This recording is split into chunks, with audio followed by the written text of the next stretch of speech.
Hi, dear viewers and subscribers. Welcome back to our GRS Entertainment channel. September నెల 11వ తారీఖుకి సంబంధించిన dairy 1వ తరగతి నుంచి 5వ తరగతి వరకు మీ ముందుంచే ప్రయత్నం చేస్తాను. ఇది 1వ తరగతి తెలుగుకు సంబంధించి తగదిమితోం అనే పాఠంలో ఈ కృత్యాలు నిర్వహించాల్సి ఉంది. 2 పీరియడ్లు. 1వ తరగతి ఇంగ్లీష్ 2 పీరియడ్లు ఉన్నాయి. ఒకటి టీచింగ్ పీరియడ్, ఇంకోటి రెమిడియల్ పీరియడ్.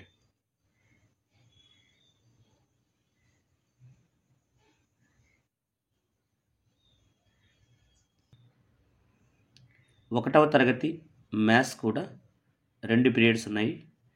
వెర్టికల్ ఎడిషన్ చేయించాల్సి ఉంది. టెక్స్ట్ బుక్ యాక్టివిటీస్ అలాగే వర్క్షీట్ కూడా కంప్లీట్ చేయాల్సి ఉంది. 2.5. సో ఇది 3వ తరగతికి సంబంధించి ఇక్కడితో పూర్తయింది.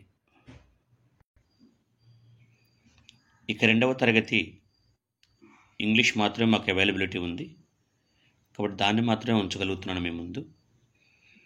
దీనిలో 2 పీరియడ్స్ ఉన్నాయి. సో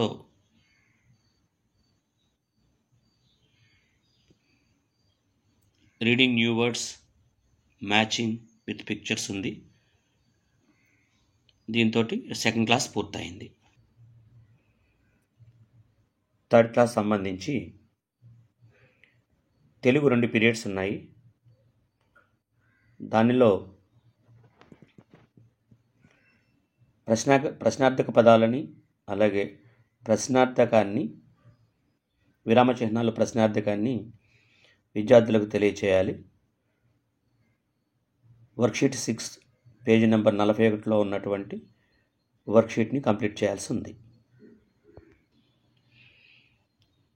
ఇది ఇంగ్లీష్ 2 పీరియడ్లు ఉన్నాయి. ఇక్కడ కనపడుతున్నది మొదటి పీరియడ్కి సంబంధించి pasting pictures in a chart. అలాగే యాడ్జెక్టివ్స్ని ఐడెంటిఫై చేయటం ఉంది. అలాగే వాటిని ఉపయోగించే సందర్భాలు కూడా టెక్స్ట్ బుక్ పేజీ నెంబర్ 74లో ఉన్నాయి. వాటిని ఫిల్ చేయాల్సి ఉంది.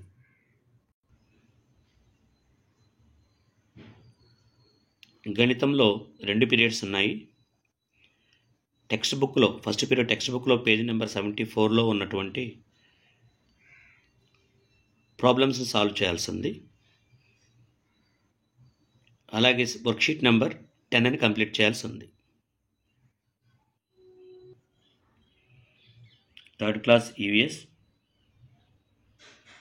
Explain different types of cookings. Text బుక్లో పేజీ నెంబర్ 250. అలాగే దానికి అనుబంధమైనటువంటి వర్క్షీట్ని కంప్లీట్ చేయాల్సి ఉంది. దీంతో 3rd class teachers dairy complete అయింది. ఇక 4th క్లాస్ తెలుగులో 2 పీరియడ్స్ బోధించాల్సి ఉంది. మొదటి పీరియడ్ అర్థాలు రాసి సొంత వాక్యాలు రాయటం. దానికి అనుగుణమైనటువంటి సాధనాపత్రం 5ని పూర్తి చేయాల్సి ఉంది. పరివర్తన పాఠ్యాంశానికి సంబంధించి 4th క్లాస్ తెలుగు. ఇది 4th క్లాస్ తెలుగు. ఇక 4th క్లాస్ మ్యాథ్స్ ఈరోజు పీరియడ్ ఇవ్వలేదు, డైరీలో క్యాలెండర్లో పేర్కొనలేదు. కాబట్టి మనం జనరల్గా చేయించవచ్చు కానీ డైరీ రాయాల్సిన అవసరం లేదు. ఇది eat together 4th class EVS. కేవలం 1 పీరియడ్ మాత్రమే ఇవ్వటం జరిగింది. పేజీ నెంబర్ 84 దానికి వర్క్ బుక్ యాక్టివిటీని మనం ఎక్స్ప్లెయిన్ చేయాల్సి ఉంది.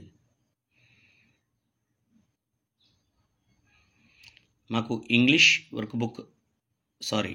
టీహెచ్బి రాని కారణంగా దాన్ని మీకు ప్రజెంట్ చేయలేకపోతున్నాం. 5th క్లాస్ తెలుగుకి సంబంధించిన డైరీ ఇది. 2 పీరియడ్స్ ఉన్నాయి. దానిలో మొదటి పీరియడ్ టెక్స్ట్ బుక్లో ఉన్న పేజీ 29లో స్వీయ రచన సృజనాత్మకత ఇవ్వటం జరిగింది. సాధనా పత్రం 7లో ఆ అనే కృత్యాలు పూర్తి చేయాల్సి ఉంది. Page number 41. సో దీంతో తెలుగు పూర్తయింది. ఫిఫ్త్ క్లాస్ ఇంగ్లీష్ 2 పీరియడ్లు బోధించాల్సి ఉంది. దానిలో ఫార్మింగ్ యాడ్జెక్టివ్స్ ఫ్రమ్ వెర్బ్స్ నుంచి యాడ్జెక్టివ్స్ ఫామ్ చేయటం, అదేవిధంగా complete worksheet 3.6 in the page number 105. So దీంతో మనకి 5th క్లాస్ ఇంగ్లీష్ పూర్తయిందండి. ఇక 5th క్లాస్ మ్యాథ్స్ 2 పీరియడ్లు ఇవ్వటం జరిగింది. 0 × 0 = 0 అని, ఎనీథింగ్ × 0 = 0 అని టెక్స్ట్ బుక్లో ఉన్నటువంటి 104 పేజీలో ఉన్న ఎక్సర్సైజ్లు మనం ఎక్స్ప్లెయిన్ చేయాల్సి ఉంది. అలాగే టెక్స్ట్ బుక్ 106లో ఉన్నటువంటి ప్రాక్టీస్ని చేయించాల్సి ఉంది. అలాగే డివిజన్కి సంబంధించినటువంటి డివైజర్, డివిడెండ్, కోషెంట్ ఈ పదాలని ఎక్స్ప్లెయిన్ చేయాల్సి ఉంది. రిమైండర్ ఈ పదాలను ఎక్స్ప్లెయిన్ చేయాల్సి ఉంది. ఇది మ్యాథ్స్కి సంబంధించిన డైరీ. 5th క్లాస్ ఈవీఎస్కి సంబంధించి కేవలం ఒకే ఒక పీరియడ్ ఉంది. వర్క్షీట్ నెంబర్ 6 పేజ్ నెంబర్ 227లో ఉన్న ఎక్సర్సైజెస్ పూర్తి చేయించాల్సి ఉంది. సో దీంతో మనకి 1 నుంచి 5 తరగతుల వరకు సెప్టెంబర్ నెల 11వ తారీఖు డైరీ పూర్తి చేయడం అనేది. Please like, share and subscribe our GRRS entertainment channel. ఆదరిస్తున్న మీ అందరికీ ధన్యవాదాలు.